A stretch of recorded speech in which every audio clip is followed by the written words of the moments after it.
안녕하세요. 막장의 끝을 달리는 시댁을 아주 시원하게 날려버린 40대 여자입니다. 40대 초반의 삶을 살아오면서 다양한 인연을 만난 전 모든 사람들과 맺어진 인연을 소중히 여기는 편이었습니다. 하지만 단 한 사람은 예외였어요. 그 사람이 누구냐고요? 바로 저의 전 시모와 전 남편입니다. 상상만 해도 구역질이 나오는 이 인간들과 지독한 인연을 어떻게 잘라냈는지 지금부터 이야기를 시작해 보도록 할게요. 저는 일남 이녀 중 막내딸로 태어났어요. 아무 탈 없이 건강하게 성장한 언니 오빠와는 달리 저는 너무나도 몸이 약해 세상의 빛을 처음 보던 순간부터 자라는 내내 병치레를 해야 했고 부모님의 극진한 보살핌과 관심을 받아야 했어요. 피부도 약해 쉽게 염증이 생기거나 두드러기 같은 것이 올라왔고 알레르기를 가지고 있는 음식들이 많아서 항상 제가 먹을 음식은 어머니께서 따로 준비를 해야만 했습니다. 초등학교에 들어가기 전까지 제게 병원이라는 곳은 제2의 집과도 같은 존재였어요. 태어나 집에서 보낸 시간보다 병원에서 보낸 시간이 더욱 많았거든요. 항상 밥 먹듯이 입원을 하고 똑같은 치료를 받으며 힘들어하던 제게 간호사 선생님은 웃으며 이렇게 말씀을 해주셨습니다. 우리 현정이 어른 되면 엄청 건강해지려고 이렇게 자주 아픈가 봐. 이모가 어른이어서 잘 아는데 지금은 이렇게 막 콜록콜록 아야 아파요 하면 나중엔 이모처럼 건강하고 씩씩하게 지낼 수 있다? 진짜요? 저도 어른 되면 이모처럼 건강해질 수 있어요? 그럼 물론이지. 그러니까 힘내서 치료도 잘 받고 약도 잘 먹자. 그래야 커서 안 아프고 병원에도 안 오지. 어릴 때 잔병 치레 많이 하면 커서 건강해질 수 있다며 격려를 해주셨던 간호사 선생님의 말을 저는 철석같이 믿었습니다. 하지만 국민학교에 들어가고 나서도 저의 건강은 좋아질 기미를 보이지 않았어요. 하루가 멀다 하고 코피가 흐르기도 했고 현기증을 느끼는가 하면 한 번 든 멍이 쉽게 사라지지 않는 등 계속해서 이상 증상을 보이곤 했죠. 이런 저를 보며 부모님은 늘 저를 걱정하시곤 했습니다. 아휴, 학교 들어가면 좀 나아질 줄 알았는데 가면 갈수록 몸이 더 안 좋아지는 것 같아. 이렇게 몸이 약해서 어떡하면 좋아. 먹는 거라도 좀 잘 먹어야 하는데. 요즘 코피를 너무 자주 흘리는 것 같은데 안 되겠다 현정아. 그냥 내일은 학교 가지 말고 엄마 아빠랑 같이 큰 병원에 한번 가보자. 아빠 친구가 대학병원에 계신 의사 선생님이거든. 그러니까 우선 가서 현정이 몸에 다른 이상이 생긴 건 아닌지 검사해보자. 싫어. 나 내일 친구들이랑 학교 끝나고 문방구 앞에서 뽑기 하기로 했단 말이야. 지금 뽑기가 중요한 게 아니잖아. 너 맨날 이렇게 코피 흘리고 어지럽다고 제대로 걷지도 못하고 가끔 허리도 아프고 작게 부딪힐 때마다 계속 멍들어오고 이유는 알아야 할 거 아니야. 이렇게 보고만 있는 엄마랑 아빠도 힘든데 넌 안 힘들어? 불편하지도 않어? 여보, 왜 애한테 그렇게 말을 하고 그래, 무섭게. 현정아, 친구들이랑은 언제든지 또 놀 수 있으니까 내일은 그냥 엄마랑 아빠랑 같이 병원에 가보자. 어? 그렇게 저는 다음날 부모님을 따라 아버지 친구가 계시는 큰 대학병원으로 향했고 거기서 몇 가지 간단한 검사를 받았습니다. 그런데 검사 결과를 확인한 의사 선생님께서 심각한 표정으로 이런 말씀을 하시더군요. 이거 혈액 검사 수치가 너무 안 좋은데 혈소판 수치는 떨어졌는데 백혈구 수치가 너무 올라가 있어. 지금 검사한 걸로 확인했을 땐 소아 백혈병이 의심되는 상황이라 골수 검사도 같이 진행해 보는 게 좋을 것 같아. 뭐? 백혈병? 그럴 리가. 다른 사람 검사 결과랑 헷갈린 거 아니야? 다시 한번 잘 봐봐. 백혈병이라는 게 아니라 그럴 수도 있다는 거지.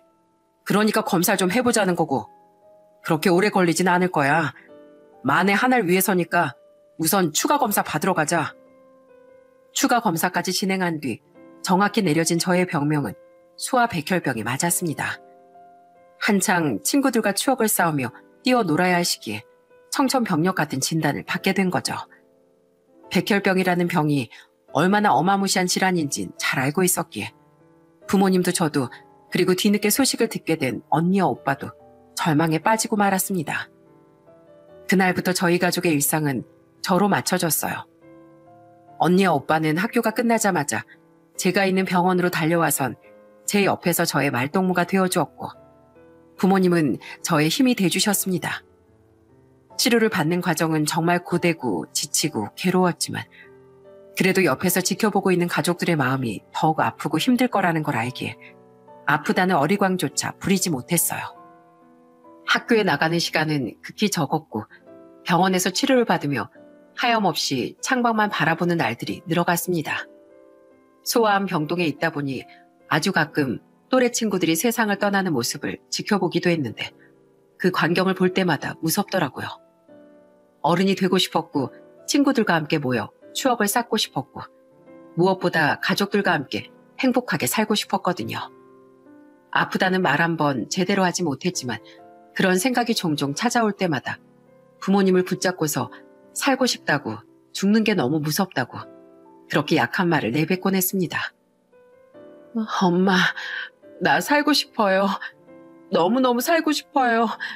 살아서 언니랑 오빠랑 엄마 아빠랑 같이 여행도 가고 싶고 맛있는 것도 먹고 싶고 친구들이랑 졸업사진도 같이 찍고 싶고 그냥 아무렇지 않게 웃으면서 살고 싶어요. 나 죽는 거 아니죠? 살 수 있는 거죠? 누가 너보고 죽는다고 했어? 누가 엄마 아빠 옆에서 그렇게 약한 소리 하래? 걱정하지 마. 우리 딸 살 수 있어. 우리 현정인 충분히 이겨낼 수 있으니까 그렇게 약한 소리 하지 마. 그리고 언니랑 오빠가 찾아오면 유일하게 부러웠던 것이 하나 있었습니다. 예쁜 옷을 입고 다니는 것과 민머리였던 저와는 다르게 머리숱이 풍성해서 묶고 다닐 수 있다는 거. 예전엔 저도 똑같이 누렸던 것들인데 상황이 달라지니 그 일상적인 평범한 것마저 참 부럽더라고요. 지속되는 항암 치료로 머리가 빠져 머리를 박박 밀고 환자복만 입고 다니는 저와는 다르게 언니와 오빤 참 건강해 보였고 사람 자체로 빛이 나는 것 같아 저절로 위축이 되는 것 같았습니다.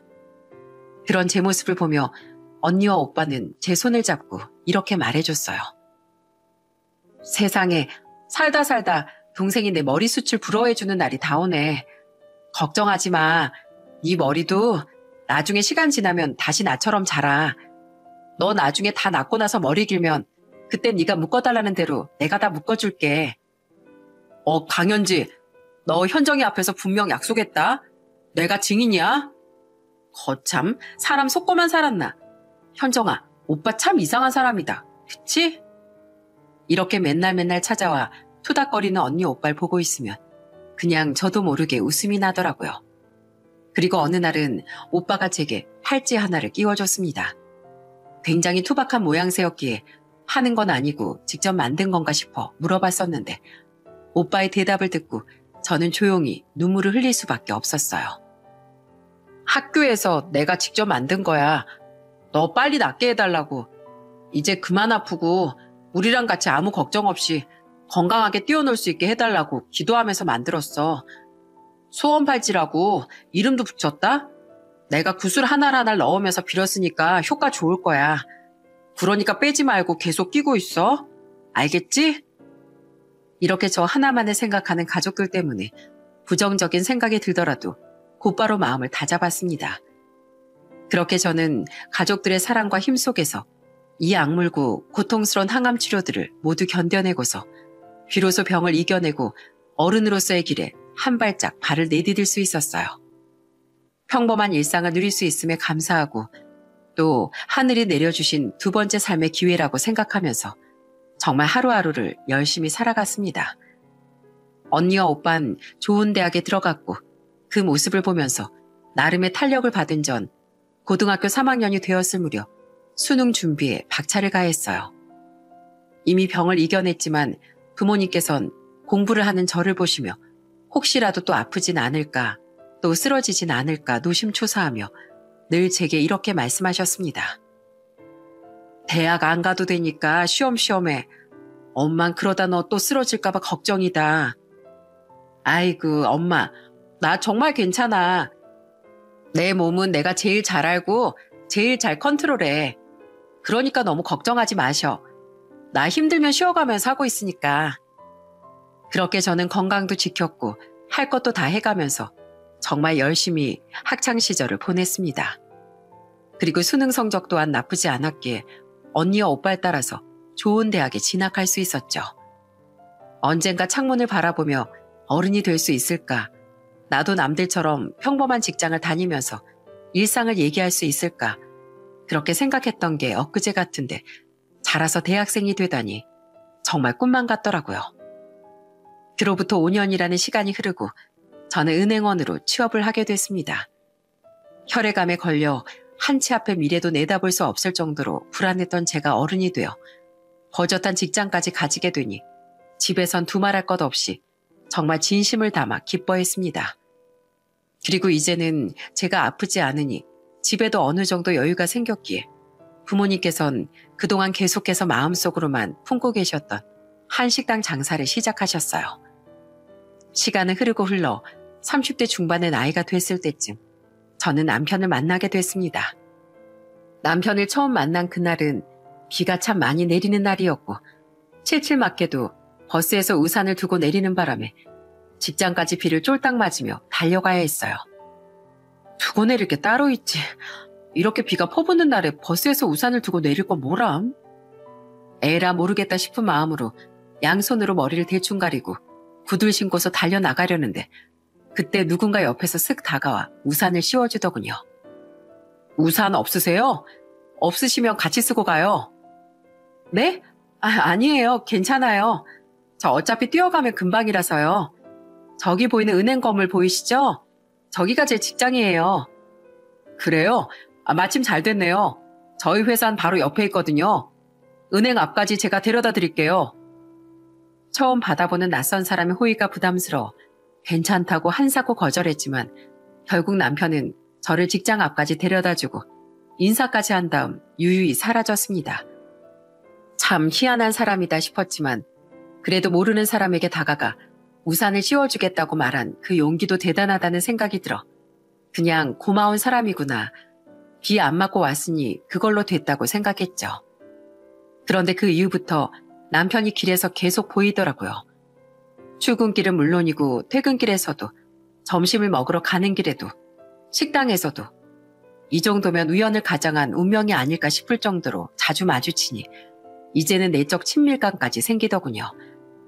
그렇게 한 일주일 정도가 지난 어느 날 여느 때와 마찬가지로 퇴근을 하고 건물 밖을 빠져나오는데 남편이 건물 앞에 있다가 제 얼굴을 보고 환히 웃으며 다가오는 겁니다. 안녕하세요. 저 기억하시죠? 당연히 기억하죠. 출근길이고 점심시간이고 퇴근길이고 내내 마주치고 있는데 기억을 못하는 게 이상한 거 아니겠어요? 저희가 좀 이상할 정도로 자주 마주치긴 했죠. 근데 무슨 일이시죠? 날씨도 꾸리꾸리하고 뭐 비도 올 것 같고 막걸리에 파전 하나 딱 먹어주면 좋을 것 같은데 같이 먹어줄 사람이 없더라고요. 그래서 지금 저보고 같이 먹어달라는 말씀이신 거예요? 아무리 자주 봤다지만 아직 이름 하나 제대로 모르는데? 이름 모르면 지금부터 알면 되죠. 제 이름은 차재식이에요. 나이는 37. 그쪽은요? 전 강현정이에요. 나이는 35이고요. 자, 그럼 이제 이름도 나이도 알았으니까 같이 막걸리에 파전 먹어줄 수 있어요? 알았어요. 대신 전 술은 못 마시니까 옆에서 파전만 같이 먹어줄게요. 길거리에서 안면을 트긴 했지만 이렇게까지 괴짜인 사람일 거라곤 생각도 하지 못해서 그냥 웃음만 나더라고요. 참 특이한 사람이구나 싶었습니다. 뭐 그래도 예전에 우산을 씌워주기도 했고 매일같이 출퇴근길에 얼굴을 마주하는 사람이기도 하고 이참에 좀 친해져 보는 건 어떨까 싶은 마음으로 저는 그날 남편과 함께 전집으로 가서 함께 파전을 뜯어 먹으며 대화를 나눴습니다. 그 이후에도 저희는 퇴근 후 자주 만나서 같이 밥을 먹거나 카페를 갔고 그곳에서 고민 얘기도 하고 서로 속 터지는 직장 상사에 대한 얘기도 하면서 가까워져 갔어요. 참 재미있는 사람이었고 공감 능력이 뛰어난 사람이었습니다. 그러다 보니 저절로 마음이 이끌렸고 자연스럽게 연인 사이로 발전을 하게 됐죠. 인연이라는 게 참 신기하더라고요. 워낙에 말이 잘 통하는 사람이었기에 크게 싸울 일도 없었던 저희는 정확히 1년을 만난 뒤 결혼을 약속하게 됐습니다. 함께하면 더욱 재밌을 것 같고 더욱 의지가 될 것 같았거든요. 처음 가족들 앞에 소개시키는 자리에서도 남편은 그저 씩씩하기만 했습니다. 장인어른, 장모님, 처형, 형님, 앞으로 사이로서 잘 부탁드립니다. 아이고, 아주 남자다고 씩씩해서 좋구만 그래. 남자가 이 정도 기견이 있어야지. 그렇고 말고. 우리 현정이가 어렸을 때 몸이 많이 아팠어. 그래서 지금도 사실 좀 불안해. 좀 아프고 힘들어할 때마다 자네가 옆에서 잘 챙겨줄 수 있겠나? 물론입니다, 장모님. 그런 걱정은 안 하셔도 됩니다. 제가 아프면 옆에서 아주 지극정성으로 보살필게요. 가족들도 남편의 이런 모습을 보고 저를 믿고 맡길 수 있겠다라는 말을 하더라고요. 그런데 문제는 제가 시댁으로 처음 인사를 갔을 때였습니다. 아버님과 시누이는 정말 저를 온 마음 다해 반겨주셨는데 시모는 뭐가 그렇게 못마땅한지 저를 위아래로 쑥 훑어만 보고 콧방귀를 끼면서 절 본체 만체 하더라고요. 원래 장남을 가진 부모님들은 아들 장가 보내는 걸 그렇게 아까워한다는 소리를 어디서 들은 적이 있는 것 같아 시모도 분명 본인 아들 장가 가는 게 못마땅한가 보다 싶었습니다. 하지만 어떡하겠어요? 전 이미 남편과 결혼을 약속한 사이고 어차피 결혼하면 며느리가 되는 거고 자주는 아니더라도 명절 때마다 얼굴을 봐야 하는 사이가 될 텐데 피차 불편한 관계가 맺어진다면 미래가 불편해질 것이 뻔히 보였기에 저는 일부러 철판을 깔고서 더욱 밝게 인사를 드렸습니다. 안녕하세요, 어머님. 처음 인사드리겠습니다. 어머님이 소고기를 그렇게 좋아하신다고 하셔서 특별히 한우로 준비했어요. 마음에 드실지 모르겠네요. 그냥 인사드리러 오는 건데 뭘 그렇게 힘을 주고 찾아왔대? 이런 거 굳이 안 사들고 와도 되는데. 뭐 그래도 들고 온 성일 생각해서 고맙게 받을게요. 그렇게 제가 준 선물을 두고 식사 준비를 하는데 시모가 아버님에게 너무 막대하는 모습이 눈에 들어오는 겁니다. 수저를 똑바로 놓지 못한다고 타박을 하고 식구가 먹을 물을 떠오라고 시키고 그 모습을 보는 순간 이게 뭐지 싶은 생각이 들었지만 그래도 남의 집 분위기였기에 제가 뭐라고 할 말이 없더라고요. 식사를 하는 도중에도 밥이 코로 넘어가는지 입으로 넘어가는지 모를 정도로 많이 불편했습니다. 바로 맞은편에서 절 쳐다보는 시모의 표정 때문이었죠. 시모가 계속해서 불만이 가득한 표정으로 밥을 깨작거리니 결국 보다 못한 남편이 시모에게 물어보더군요. 엄마, 뭐 불편한 거 있어요? 아까부터 밥도 제대로 못 드시고 표정도 영 안 좋고. 아니 그냥 난 네가 좀 더 늦게 장가를 가거나 아니면 그냥 결혼 안 하고 계속 집에 살았으면 좋겠는데 굳이 결혼을 하겠다고 하니 엄마가 서운해서 그러지. 서운해서. 에이, 서운할 게 뭐 있어요. 엄만 아들이 노총각으로 늙어 죽었으면 좋겠어요 그럼? 아니 뭐 그런 건 아니지만 그래도 아쉬우니까 그렇지. 괜히 우리 아들이 남의 집에 장가 갔는데 제대로 대접도 못 받고 살면 속상하잖아. 뭐 이를테면 직업 가지고 차별한다든가 장모가 구박을 한다든가 그런 일이 요즘 만연하잖아. 그게 걱정이어서 그러지 나는. 에이 엄마 무슨 그런 걱정을 해. 다들 얼마나 잘해주셨는데. 그럴 일 없으니까 표정 좀 제발 푸셔. 엄마 얼굴 보고 있으면 잘 들어가던 밥도 목구멍에서 역류하겠어. 긴장돼서. 어차피 이제 우리 집 맏며느리 될 사람이고 또 사랑하는 내 와이프 될 사람인데 감정상에서 좋을 것 없잖아. 이때까지만 해도 남편이 참 듬직한 사람이구나 하고 생각했습니다. 굳이 언성을 높이지 않고서도 상황을 깔끔하게 중재할 수 있었고 또 나중에 결혼해서 시모와 부딪히더라도 본인만의 방법으로 잘 해결해 줄 수 있겠다 싶었죠. 그렇게 시모도 그날은 꼬리를 내렸고 저희의 결혼을 허락해 줬습니다. 무사히 결혼식을 올린 저희는 결혼한 지 1년 만에 사랑스러운 아들 한 명을 낳아 행복한 가정을 꾸릴 수 있었어요. 사랑스럽고 듬직한 착실한 남편, 나와 남편을 반반씩 닮은 예쁜 아들. 지금 이렇게 행복하려고 어릴 때 그렇게 아팠나 보다 싶은 생각이 들 정도로 즐거운 삶을 보내고 있었습니다. 하지만 결혼한 지 2년이 되던 해 남편이 숨겨온 본 모습을 점차 드러낼 무렵부터 저희 가족의 행복은 무너져 내리기 시작했어요. 그날은 유난히도 추운 날이었습니다. 눈은 오지 않았지만 밖에 나가면 차가운 바람이 살을 애는 것 같다는 생각이 들 정도로 아주 매서운 추위가 서린 날이었죠. 저는 육아휴직을 쓰고 집에서 아이를 돌보고 있었는데 6시가 지나고 7시가 지나도 남편이 돌아오질 않는 겁니다. 전화도 받지 않고 말이죠. 무슨 일이 있는 건가 아니면 급하게 야근을 하나 싶은 마음에 계속해서 문자를 남기고 있던 그때 모르는 번호로 한 통의 전화가 걸려왔습니다. 혹시 차재식 씨 아내분 되십니까? 네, 맞는데요. 누구세요? 아, 여기 경찰서입니다. 차재식 씨가 지금 음주운전에 음주 측정 거부로 지금 현행범으로 체포가 되셔서요. 일단 서로 좀 와주셔야겠습니다. 그 전화를 받는 순간 심장이 저 아래로 푹 꺼지는 듯한 기분이 들더군요. 음주운전에 음주 측정 거부라니 이게 무슨 일인가 싶어 전 아이를 얻고 급히 경찰서로 달려갔습니다. 그리고 그곳엔 술이 잔뜩 취한 채로 의자에 새우 자세로 누워서 잠꼬대를 하고 있는 남편이 있더라고요. 그 모습을 보고 어찌나 기가 막히던지 헛웃음이 날 정도였습니다. 저는 그런 남편을 발로 툭툭 건드려 깨웠고 몇 번 건드려 깨우니 개슴칠에 눈을 뜨고서 제 얼굴을 보고 환히 웃으며 이렇게 말을 하더라고요. 아이, 우리 예쁜 마누라 왔어? 아, 여기가 어디지?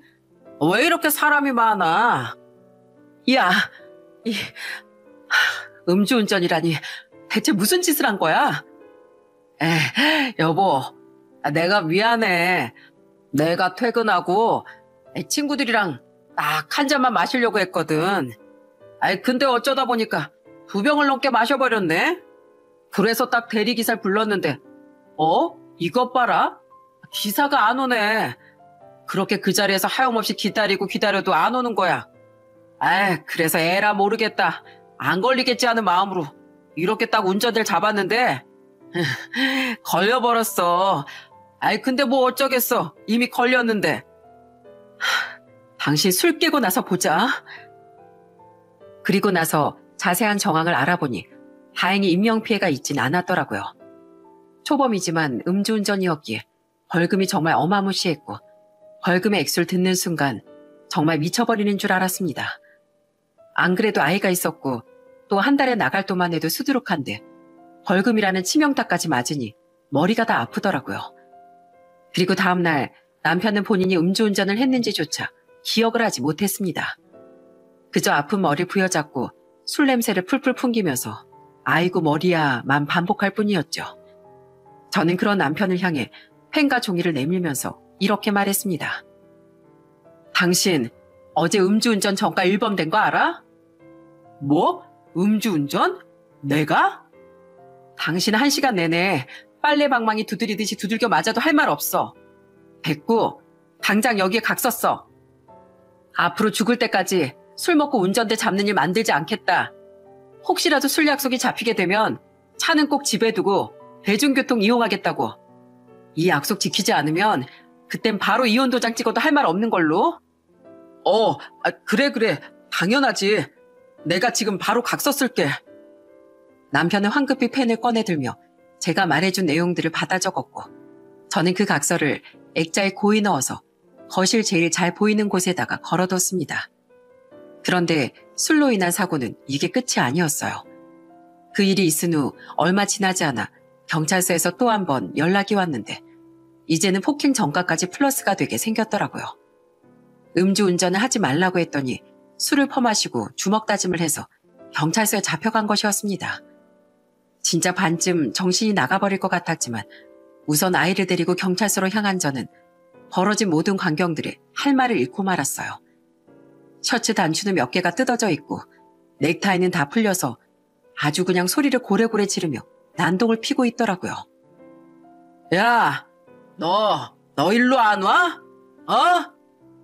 네가 일을 그따위로 하니까 만년 대리나 달고 있다고 한 건데 그게 뭐가 잘못됐냐? 내가 뭐 틀린 말 했냐고? 옆에서 경찰분들이 여기서 이러시면 안 된다며 서로 매달려서 말리고 있었는데 그 광경이 얼마나 우습고 한심해 보이던지 대충 상황이 마무리된 후 돌아가는 택시 안에서 남편은 제게 정말 듣기 싫은 변명들만 주구장창 늘어났습니다. 여보, 또 경찰서로 오게 해서 미안해. 아니, 근데 그 인간이 먼저 계속 사람을 옆에서 살살 긁잖아. 당신 같으면 억울해서 손이 나가겠어, 안 나가겠어? 맨날 일 못한다 뭐다 하면서 내 자존심을 있는 대로 없는 대로 다 구겨놓는데 당신 같으면 그냥 듣고만 있겠냐고. 나 같으면 그런 소리 들으면 열받아서라도 더 잘하려고 하겠다. 각서 쓴 지 얼마나 됐다고 이런 사고를 쳐? 이제 술 먹고 운전대 잡지 말랬더니 사람 멱살을 잡고 앉았냐? 어? 아이고 인간아, 왜 사니 왜 살아? 산소 아깝게 뭐하러 살아있냐고. 연애할 때 몰랐는데 이제야 당신 문제점들이 눈에 보이네. 당신 이제부터 술 절대 금지야. 뭐? 아니 어떻게 술을 금지시킬 수가 있어? 당신 지금 음주운전 전과에 플러스로 폭행 전과까지 생겼어. 그놈의 술 때문에. 내가 안 미치고 살아서 이렇게라도 말하는 거에 감사하게 생각해. 앞으로 한 번만 더 술 먹고 사고치고 다니기만 해봐. 내가 어떻게 하나? 참다 못한 저는 남편에게 더 이상 술을 마시지 말라는 특단의 조치를 내렸습니다. 저는 제가 이렇게까지 단호하게 말을 하면 남편이 알아듣는 신용이라도 할 줄 알았어요. 그런데 그건 오직 저만의 착각이었습니다. 그 이후 남편은 술 먹고 운전대를 안 잡고 사람 멱살만 안 잡는다 뿐이지 그냥 길바닥에 늘어져서 자다가 지나가는 행인에게 발견된 적도 있었고 저희 집 지하주차장에서 대자로 뻗어 잠을 자다가 경비 아저씨의 눈에 띄어 인터폰이 온 적도 있었습니다. 1203호 맞죠? 여기 지금 남편분 지하주차장에서 자고 있는데 내가 부축해다가 경비실 침대에 눕혀뒀으니까 데리고 가세요. 아저씨 정말 죄송합니다. 제가 지금 바로 내려갈게요. 연애할 때와 신혼 초까지만 해도 이런 사람이 아니었는데 왜 이렇게 변한 건지 도무지 알 수가 없었습니다. 그리고 남편의 변화는 술뿐만이 아니었어요. 원래는 없었던 저희 집안 그리고 저에 대한 자격지심도 늘어나기 시작했습니다. 저희 언니도 제가 결혼한 지 얼마 지나지 않아 결혼을 했어요. 형부의 직업은 피부과 의사였는데 매번 집에 갈 때마다 어머니가 형부와 본인을 차별한다고 스스로 자격지심에 빠져 착각을 하고 있었던 겁니다. 명절에 가족끼리 다 같이 모여 식사를 하는 자리, 어머니 맛있는 반찬들을 사위들 앞으로 밀어주면서 이렇게 말씀을 하셨어요. 자, 우리 박서방, 이거 좀 먹어보게. 이번에 고기가 아주 잘 삶아졌어. 그리고 자네도 이거 좀 같이 먹어보게. 장모님, 왜 저한테는 자네라고 하시고 형님한텐 박서방이라고 하세요? 지금 저는 그냥 일반 직장 다니고 형님은 의사라고 편애하시는 거예요? 사람을 이렇게 대놓고 차별하시면 안 되죠. 저도 사람이고 기분 나쁩니다. 내가 자네를 언제 차별했다고 그래? 지금 그러셨잖아요. 장모님, 저 평범한 직장인이긴 해도 월 300은 받는 사람입니다. 의사보단 당연히 적게 벌지만 저도 부족함 없이 버는 사람이라고요. 아니, 내가 자네한테 언제 그랬다고 지금 이렇게 큰 소리를 치느냐고. 박서방도 자네도 모두가 나한테 소중한 자식이나 마찬가지야. 귀한 우리 사이들인데 차별하고 말고 할 게 뭐가 있어. 뭐 때문에 그런 생각을 했는지 모르겠지만 그렇게 생각하지 마. 저는 남편의 행동이 이해가 가지 않았습니다. 나이를 먹으면 먹을수록 사람이 더 진중해지고 그래야 하는 게 맞는 건데 괜히 형부를 보며 질투를 하고 그 질투를 어머니를 향해 푸는 것이 너무나 어이가 없었죠. 그런데 집으로 향하는 길에도 계속해서 툴툴거리더라고요. 장모님 말이야. 진짜 나랑 형님 차별하는 거 맞는 것 같아. 명절 음식 싸주신 것도 형님 낸 양손 가득 싸주시고 우린 겨우 하나만 싸주시는 게 말이 돼? 이게 차별 아니면 뭐야? 그건 내가 먹을 수 있는 것보다 못 먹는 게 훨씬 더 많아서 그런 거잖아. 그래도 당신 먹으라고 따로 싸주신 것도 있는데 그건 안 보이고 언니네가 가져간 음식만 눈에 보이냐? 엄마가 차별하는 거였음 우리한테는 아예 음식도 안 싸주셨겠지. 그니까 교묘하게 티를 내시는 거지. 대놓고 하면 괜히 감정 상하실까 봐. 짜증나. 우리 집 가면 나 왕자님 취급받는데 이게 뭐야 진짜. 남편이 이렇게 어린아이처럼 투정을 부리고 투덜대도 저는 절대 남편을 어르고 달래주지 않았습니다. 남편이 이런저런 사고를 치고 다니면서 너무 스트레스를 받은 탓인지 최근 들어 몸이 자주 안 좋기도 했었고 또 코피도 가끔 흘리곤 했었거든요. 제 몸 하나 건사하기 힘들 지경인데 누가 누굴 어르고 달래고 감정을 챙기겠어요? 그런데 남편은 그런 저를 아는지 모르는지 집에 오자마자 전화로 시모에게 친정에서 있었던 일들을 전화로 미주알 고주알 싹 다 일러바치는 겁니다. 그 모습을 조용히 지켜만 보고 있는데 전화를 끊자마자 시모에게서 전화가 오더라고요. 그 전화를 받자마자 귀청이 아주 떨어져 나가는 것 같았답니다. 야, 나 우리 아들한테 얘기 다 들었다. 너네 집에서 니네 형부랑 우리 아들을 그렇게나 대놓고 차별한다면서? 니네 형부는 의사고 우리 아들은 중소기업 다니니까 니네 엄마가 우리 아들을 없는 사람 취급한다는 말을 듣는데 엄마로서 아주 억장이 무너져 내리더라. 우리 아들 입에서 그런 말까지 나오게 만드니 기분이 좋으니? 어머님, 남편 말을 지금 다 믿으시는 거예요? 하늘에 맹세하는데 저희 식구들 전부 남편 차별한 적 한 번도 없어요. 멀쩡한 사람을 뭐하러 차별하겠어요? 같은 식구끼리 금 나누고 차별해서 좋을 게 뭐가 있다고. 그럼 지금 우리 아들이 거짓말이라도 한다는 거야 뭐야? 진짜 차별하니까 차별을 당한다고 말을 하겠지? 저 정말 어머님이랑 큰 소리 내면서 싸우고 싶지 않아요. 그런 적 없다고 말씀드리고 있는데 왜 아들 말을 믿으시고 제 말을 안 믿으시는 거예요? 니네 식구들이 우리 아들한테 대접을 해주는 게 영 시원찮으니까 이러는 거 아니야? 나도 우리 아들 배 아파 낳았고 귀하게 키웠어. 한 번만 더 우리 아들 입에서 앓는 소리 나오기만 해봐 아주 그냥 가만 안 있을 줄 알아. 마음 같아선 온갖 말도 안 되는 사고란 사고는 다 치고 다니는 아들을 데리고 사는 것만으로도 감사하게 생각하고 살라는 말을 내뱉어주고 싶었지만 시모와 더 이상의 대화를 나누는 건 불필요하다고 생각해 그냥 조용히 말을 아끼고 전화를 끊어버렸습니다. 남편 놈은 이 상황을 지켜보면서 뭐가 그렇게 즐거운지 실실거리면서 웃고 있더라고요. 재밌니? 어머님이랑 나랑 싸우는 거 구경하고 있으니까 재밌어? 그러게 누가 그렇게 사람 대놓고 차별하래? 장모님께서 나랑 형님이랑 차별만 안 했으면 이런 일도 없었지. 안 그래? 어쩔 수 없네. 엄마한테 전화해야겠다. 앞으로 진짜 형부랑 있는 대로 없는 대로 막 차별하라고. 우린 정말 그렇게 생각한 적이 한 번도 없는데 당신이 그렇게 느낀다니까 뭐 어쩔 수 없지. 그래도 괜찮지? 그러기만 해봐 아주. 우리 엄마한테 다 잃을 거야. 우리 엄마한테 다 잃을 거라는 말이 어찌나 유치하게 들리던지 헛웃음이 다 날 지경이었습니다. 그래도 가족이니까 남편이 아무리 유치한 짓을 하고 시모가 아무리 큰 소리로 윽박을 지른다 하더라도 저는 최선을 다해 잘 지내보려고 노력했어요. 이때까지만 해도 말이죠. 그리고 저의 마지막 다짐마저 깨지게 된 것, 그로부터 2달이 지난 시모의 생일날이었습니다. 그날따라 이상하게 제 컨디션이 너무 안 좋더라고요. 열이 39도 정도로 펄펄 끓는 데다 속도 너무 안 좋아 물만 마셔도 계속 토가 올라오면서 코피도 흐르고 제대로 걸음을 걷기도 힘들 정도로 몸이 아팠기에 도저히 시댁으로 향할 수가 없겠더라고요. 그래서 전 남편에게 오늘 몸이 너무 아파 시댁에 갈 수 없을 것 같으니 어머니껜 상황을 잘 설명해드리고 혼자 다녀오라는 문자를 남겨놓은 채 약을 먹고 이불을 뒤집어 쓰고 잠을 청했습니다. 다른 날도 아니고 생일날 시댁에 가지 않으면 분명히 볼멘소리를 할 것이 안 봐도 뻔히 보였지만 그래도 몸이 아프다고 하면 이해를 해줄 거라 생각했어요.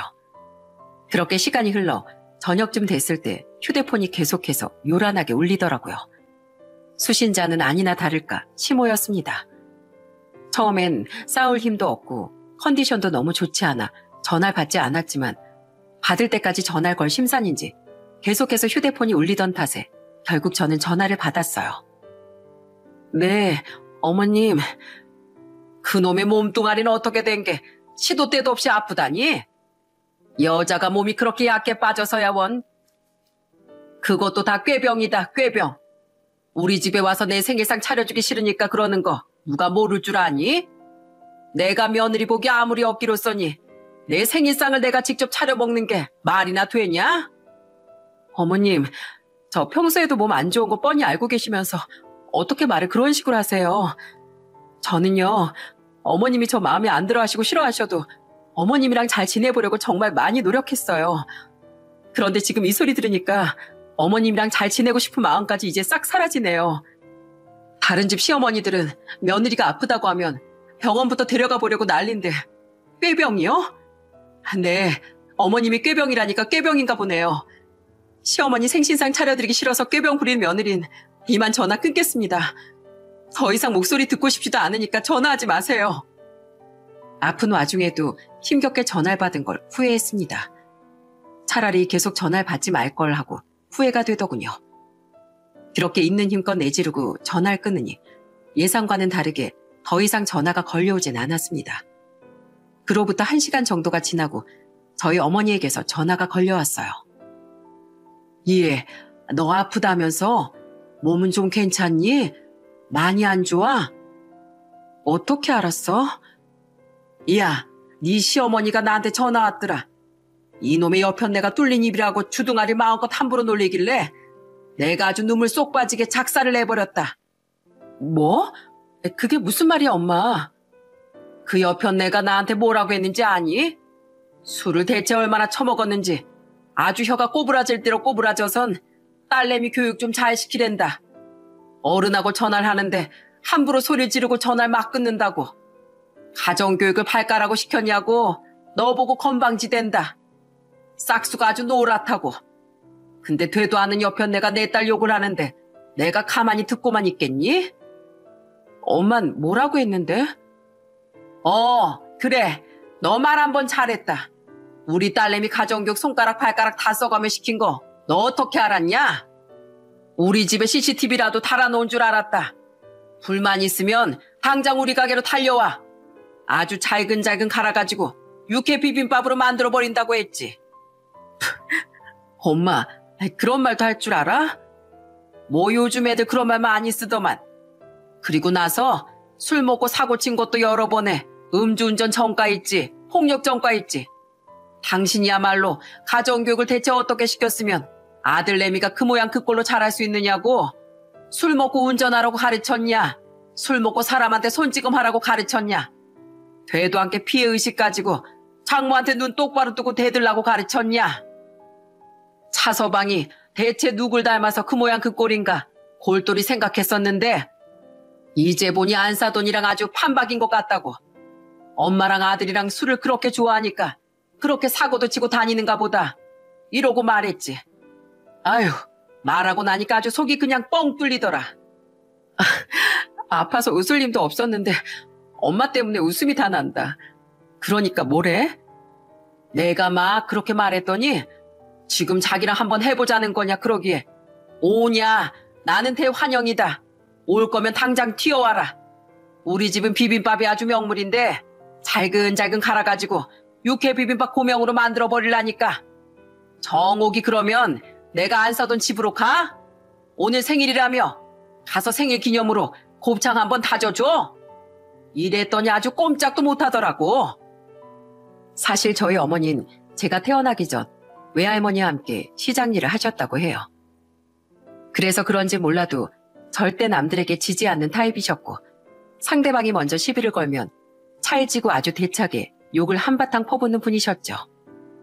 평소엔 얌전하고 나긋나긋한 분이셨기에 시모가 어머니 한 성격하는 부분까지 알 턱이 없었습니다.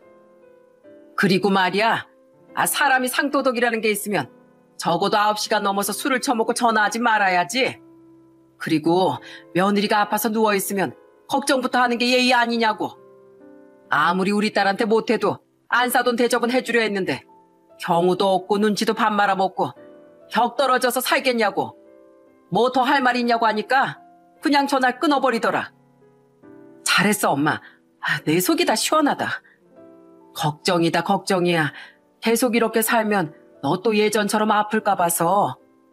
괜찮아, 엄마. 우선 나도 생각할 게 있어서 전화 끊을게요. 그렇게 어머니와 전화를 끊자마자 딱 타이밍 좋게 남편이 집으로 들어왔습니다. 그런데 남편은 집에 들어오자마자 쿵쿵 소리를 내면서 안방으로 들어오더니 제게 냅다 소리를 지르더군요. 야, 오늘 우리 엄마 귀 빠진 날이었던 거 몰라? 장모님 진짜 너무하신 거 아니야? 나만 무시하는 걸로 성이 안 차신데? 어떻게 우리 엄마한테까지 그런 쌍스러운 막말을 할 수가 있어? 아까 전화 끊고 나서 엄마가 얼마나 울고불고 난리였는지 알기나 해? 내가 그래도 꼴의 장모라고 대접해주니까 아주 한도 끝도 없이 기어올라요. 남편의 말을 듣는 순간 저는 이성을 잃고 남편에게 다가가 따귀를 때려버렸습니다. 다른 건 몰라도 가족을 욕하는 건 정말이지 참을 수가 없더군요. 네가 사람이면 우리 엄마에 대해서 그딴 식으로 말 못해. 우리 엄마가 너랑 결혼하고 나서 그래도 네 체면 좀 살라고 백화점 명품 브랜드로 구두 바꿔주시고 명절에 당신 올 때마다 당신 바지 뒷주머니에다가 30만 원 찔러 넣어주시고 당신 상관이랑 술 먹고 주먹 다짐했을 때 상대방한테 합의금 물어주는데 보태라고 200만 원 주신 것도 우리 엄마야. 당신 엄마가 아니고 우리 엄마라고. 자나깨나 당신 잘 지내고 있는지 걱정한 게 우리 엄만데 뭐? 꼴에 장모라고 대접해줬더니 기어오른다고? 내가 봤을 때 넌 사람 아니야. 집에서 기르는 강아지도 당신보다 은혜를 더 잘 알겠다. 야, 대한민국 장모들은 원래 사위한테 그 정도는 해주는 거야. 그게 뭐 그렇게 특별한 일이라고. 아, 그래? 그럼 그렇게 사위 모시고 사는 장모 새로 만나서 잘 살아봐. 난 이제 당신이랑 더 이상은 못 살겠으니까. 남편은 당시 술에 많이 취해 있었기에 제가 그냥 지나가듯 던진 말인 줄 알고 콧방귀를 뀌더라고요. 하지만 저는 진심이었고 그 말을 내뱉은 다음날 곧바로 남편을 데리고서 이혼 신청을 하러 가정법원으로 향했습니다. 그런데 이혼이라는 게 그냥 서류만 쓴다고 후딱 처리가 되는 게 아니더라고요. 아무래도 어린아이가 있다 보니 숙려기간이라는 걸 거쳐야 하고 또 이혼을 할지 말지에 대해 영상도 시청을 해야 했습니다. 3개월 동안의 숙려기간, 저는 조금도 마음이 변하지 않았어요. 사실 이혼을 고려했던 건 아니었지만 시모의 행동 그리고 남편의 행동을 지켜본 결과 이건 내가 노력해선 될 일이 아니겠다 싶더군요. 개가 천선이라는 것도 될 사람에게나 쓰는 말이지 싶었습니다. 그래서 그 시간 동안 남편과 떨어져 살기 위해 짐을 싸서 친정 부모님 댁으로 향했어요. 그제서야 남편은 정신을 차린 건지 매일같이 제게 전화를 걸어 묻지도 않았던 저의 안부를 묻고 불안한 목소리로 이렇게 말을 하더군요. 여보, 나 이제야 깨달았어. 당신이 없으니까 내 하루가 텅 빈 것 같고 너무 공허하고 불안하고 미칠 것 같아. 그래서 나 장모님께 우선 용서 빌려고 가게 찾아갔었는데 장모님이 내 얼굴을 보자마자 소금을 뿌려버리시더라고. 생각해보니까 장모님께 고마움이라는 걸 모르고 살았던 것 같아. 그리고 사실 형님이 너무 잘 나가니까 내가 너무 질투가 나서 그래서 그 질투를 장모님께 풀었던 것 같아. 다 내가 못난 놈이라 그래. 당신이 장모님 설득 좀 해볼 수 없을까? 아, 우리 엄마가 소금을 뿌렸어? 와, 잘 됐네. 그거 되게 약한 건데? 소금으로 끝난 걸 감사하게 생각해야 할 거야. 지금은 소금이지만 나중에 다시 또 찾아간다면 그땐 소금이 아니라 몽둥이 세례가 날아올 거니까. 달라질 필요 없어. 반성할 필요도 없고. 그냥 넌 딱 거기까진 인간이니까. 그렇게 계속 술 먹고 니네 엄마 치마폭에 쌓여서 사람들한테 피해주고 상처주고 다녀. 그게 네 인생이고 너라는 사람의 밑바닥이니까. 아, 그리고 내가 마지막으로 우리의 아빠로서 충고 하나 해줄게. 애한테 부끄러운 아빠 되고 싶지 않으면 인생 조금이라도 똑바로 살아. 그리고 애 한 번이라도 만나고 싶으면 양육비 하루라도 늦지 말고 꼬박꼬박 액수 하나까지 틀림없이 보내야 할 거야. 알겠어?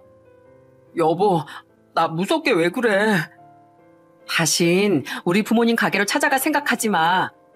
고기 다져지듯이 몽둥이 찜질해서 그날 저녁 9시 뉴스에 실리고 싶은 거 아니면 난 더 할 말 없으니까 전화 끊는다.